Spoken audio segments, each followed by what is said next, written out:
Hi everyone, welcome to the Real Estate Tax Tips channel. My name is Cherry Chen, a chartered professional accountant located in Oakville, Ontario, Canada. And I'm on a mission to help people, hardworking Canadians seeking financial freedom.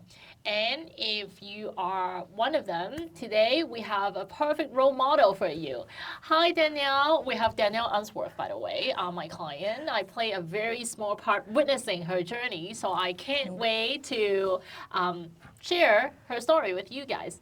Hi, Danielle. Hi, Cherry. Thank you so much for having me. You literally changed my life, so I'm so happy to be here, honestly. Well, let's not use those words. I have a very small part. I only witnessed the progress because you took all the action.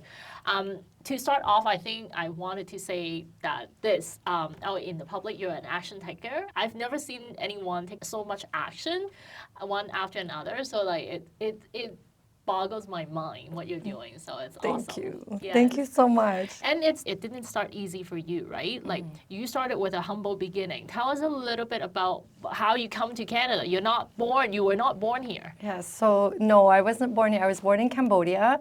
I came here as a refugee with my mom and dad and my sister when I was 4. And so we started with literally nothing. All my clothes were donated or we bought them at secondhand stores. We lived in assisted housing for quite a long time, actually, because I still remember like the apartment buildings and our neighborhood wasn't like the best neighborhood where we grew up. And we decided we were in Montreal and then we moved here to Ottawa. And that's when my mom and dad had started working as cleaners in office buildings. So to me, like when I work in office buildings and I see the cleaners, it always reminds me of my childhood because I used to be able to like go and help them sometimes. So I know how hard they worked. Yeah. And so my mission was always to like go to school, get good grades so I could have a good job so I could help provide for them. And that was something that was always sort of instilled in my upbringing. And then when I did get my government job, I was like, oh my God, I made it. Like this is like my dream come true.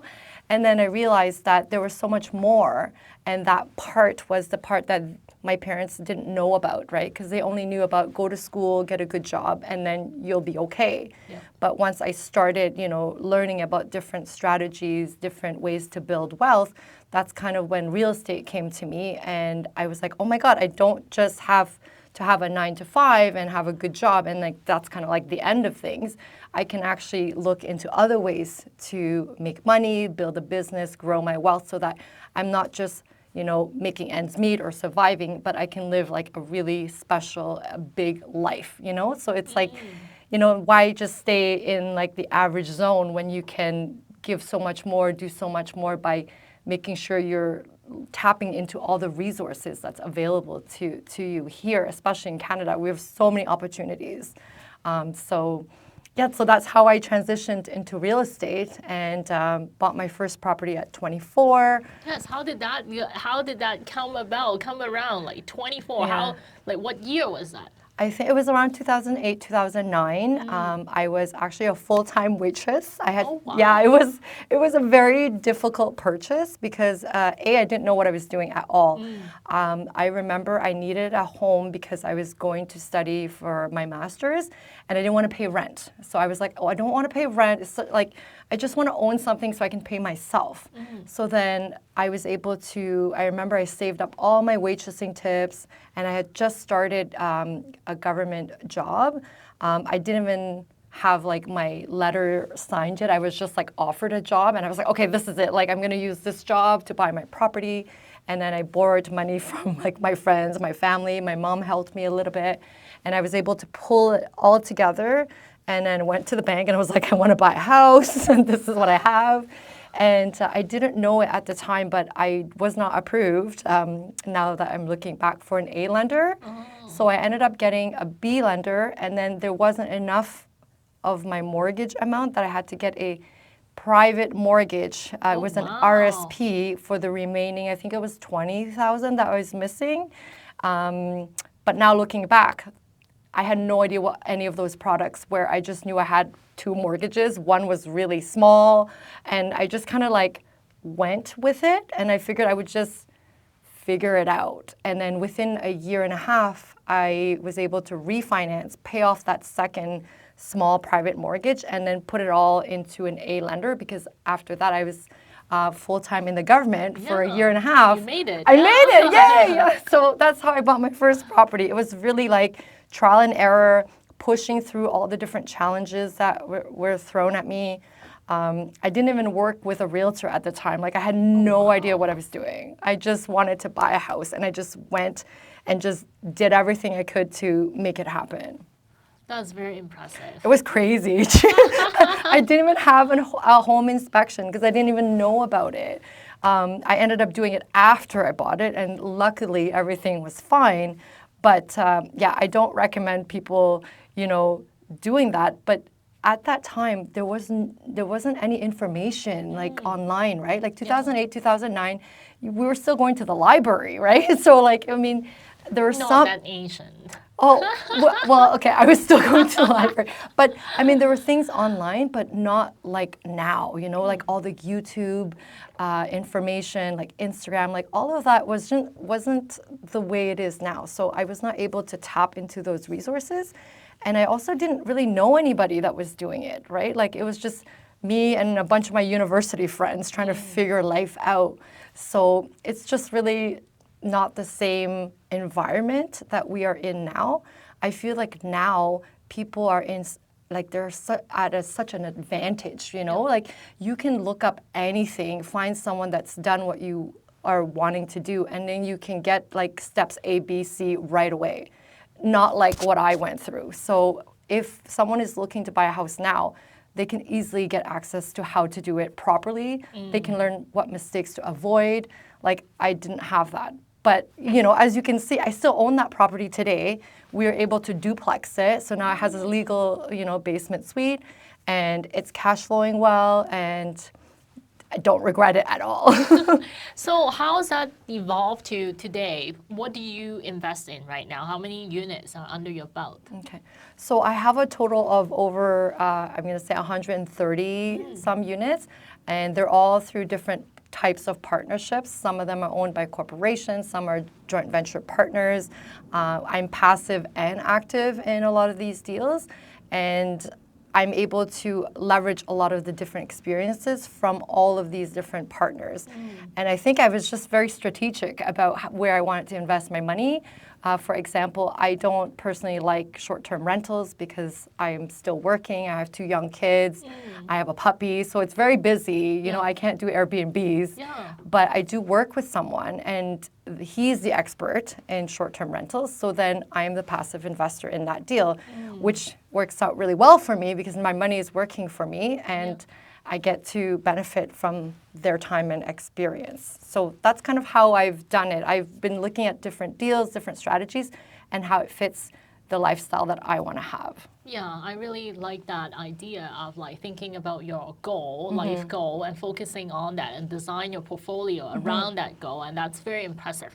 I think I'm a little bit guilty of not following that at all. So that's why it's always interesting to stay on top of my clients, and you guys are showing me the way that it should be done. So it's very inspiring in different ways. Thank you. So you, through this whole process, you also started something called WINK. Tell us about WINK. Yes. Oh my goodness. So WINK stands for the Women Investors Network Canada, and it is a community of women that we co-founded here in Ottawa in 2001 during the pandemic because we felt really alone. Like we felt like we needed a community, a safe space for women to talk about finances, investing, real estate.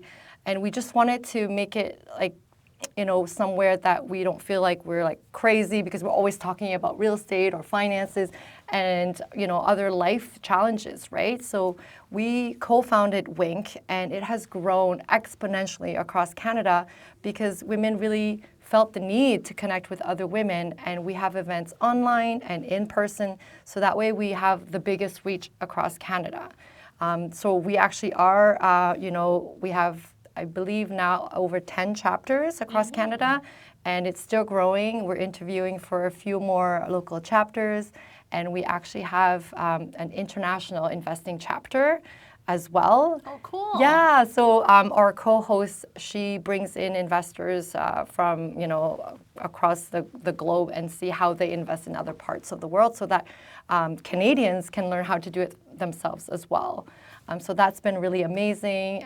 We have like a book club, we have a private Facebook group, and it's been a really great space for women to feel, supported.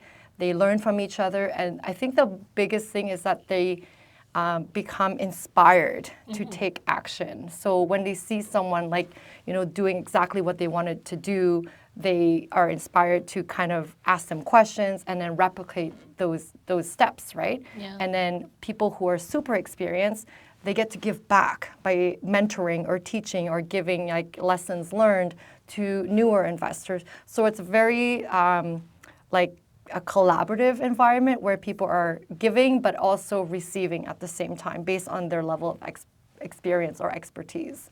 That's very interesting, very exciting as well. I see that you have a very busy life. You speaking about sharing, I know that you have a course as well. Yes, You have a course teaching newbies on how to Yes. invest in real estate. Yes. And I heard that for our audience only, it's free, right? Yes, actually, it's a course that I am offering for free right now because of the current environment. I really want people to have access to a resource that they can, dive in, learn the foundation of real estate. This is a course I put together essentially based on my experience and what I wish I had known when I first started. When I bought that first property, if I had taken this course, I would have been able to avoid a lot of the mistakes that I made. And it's an online course. It's designed to be taken over 6 weeks. Yep. And if you actually do the homework every week, after 6 weeks, you will feel confident enough to start making offers because you'll be able to learn how to cash flow your properties properly. You'll be able to analyze, what deals are not going to work for you and what deals are, maybe something you want to look into. And, properties like red flags to avoid. I mentioned earlier, I didn't do home inspections, so I have a list of things you should be looking for.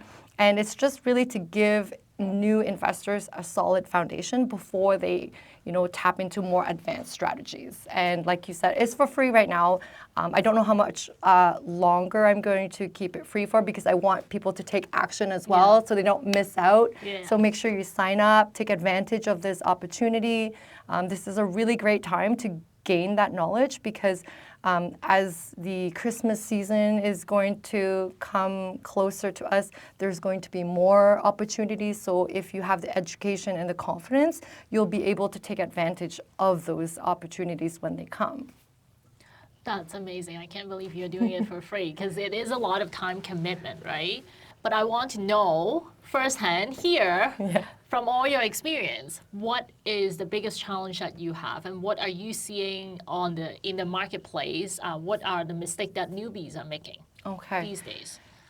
Such a great question, Cherry. So I've made lots of mistakes in the last 10, 15 years, but I think I'm going to answer it in a way that applies to our current market right now. So if you are a new investor in this environment, what I would suggest is not to partner with someone else right now because in this environment, everything is so volatile that as a new investor, you may not be prepared to handle the challenges that will come up, and you may not be ready to adapt or shift according to what is necessary for that deal or that project.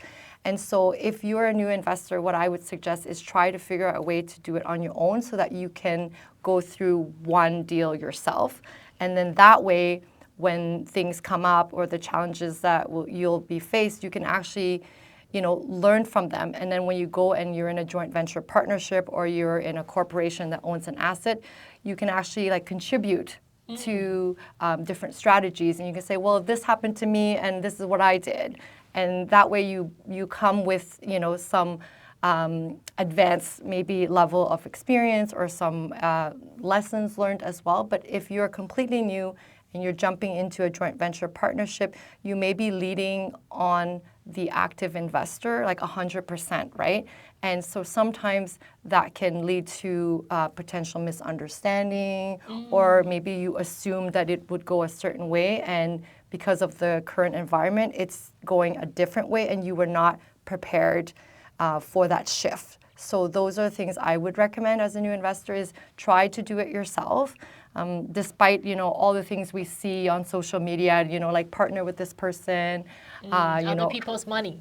Yes, exactly. So I would say in this environment, it's important to have control over your own money, your own capital, be able to make your own decisions. So I would say at least do one deal on your own, learn through the mistakes.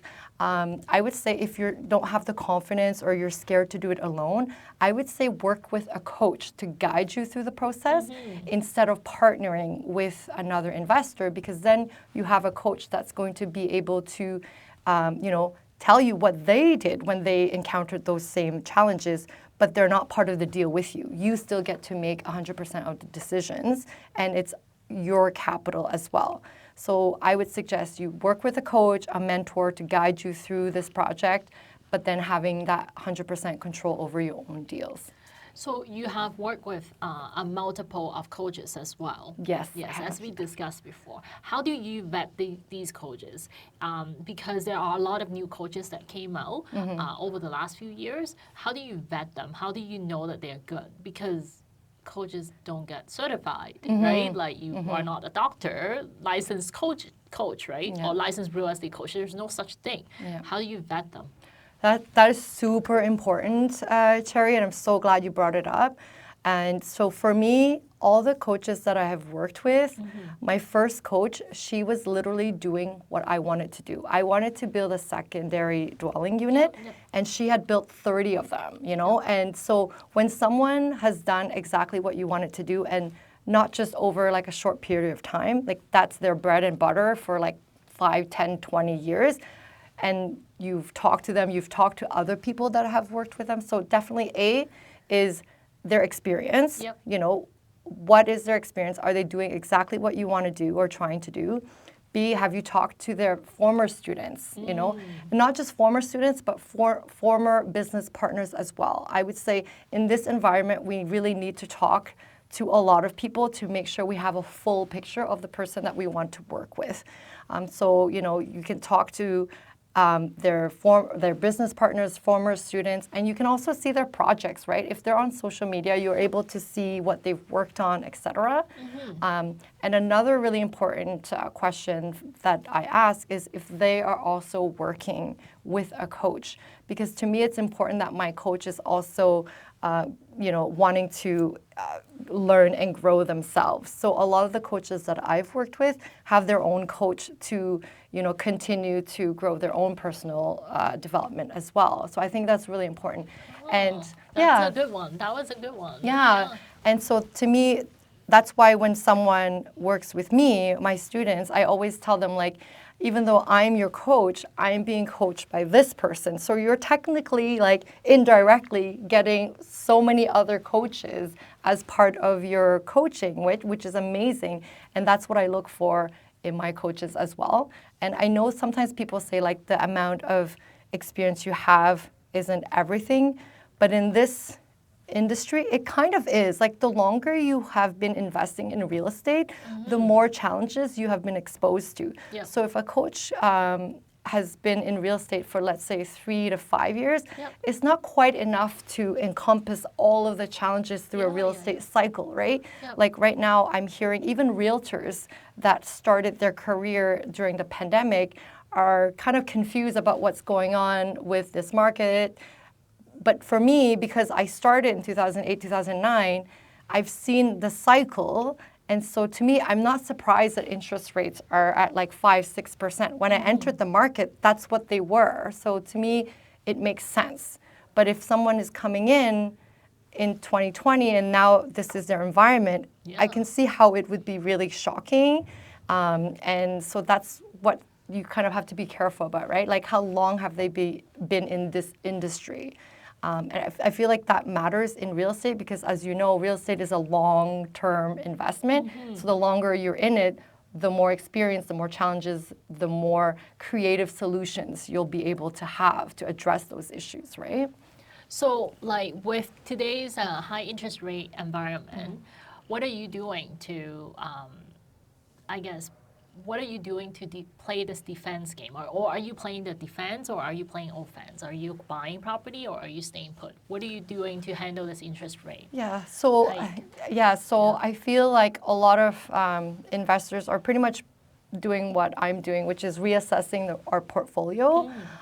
Some of our properties are doing amazing, even with the high interest rates, because of the time and strategy that we use for that property. So each property has its own like pros and cons. Yeah. And for me, I'm looking at our portfolio, like our short-term rentals in Turks and Caicos. No problem. It's doing well. It's just doing its own thing. Yeah. But then I have some long-term buy and hold that we're re-looking at right now. So we're trying to see, is it better to renew, not refinance, because it's not going to make any sense with the high interest rate, or maybe we were able to increase the income to the point where we can maybe sell it now for a profit, and maybe this is a good time because instead of renewing, we finish the mortgage term and we sell. So it really depends on the property and what the strategy was for that property. But right now, refinancing may not be a good option if it's not going to cash flow or if you're going to be in the negative. If you can sustain it and just kind of renew, hang on to it, and then, look at it again in 3 to 5 years. That could be a really good strategy because we know, we're all for real estate in the long run, right? So I know eventually it's going to be fine because I bought mine in 2008 and like I've seen it grow, right? So I think it's just a matter of looking at each property, making sure the strategies you picked still works in this environment. And I think that's what everybody should be doing right now. I feel like you're giving us an open coaching session here right now. So I really appreciate all the share and experience share that you just did. One last question. I'm a mom, you're a mom. I think our kids are similar age. Yeah, like what kind of example or what kind of world do you want them to live in? Ooh, I honestly, I always tell my kids, I tell them this like all the time, I just want them to be a productive member of society and be happy doing it. Yeah. So, if they're happy being an artist and that contributes to society and it makes them happy, I'm okay with that. So the environment that I want them to be in is one where they're grateful, they give back, but they're also open to receiving. Because I find sometimes that component is missed in a lot of like just our own like lives, right? We know that we give, but we're not always open to receiving. So I think that's really important. To teach our kids. Like it's amazing to be grateful and to give to others, but we have to allow ourselves to receive as well.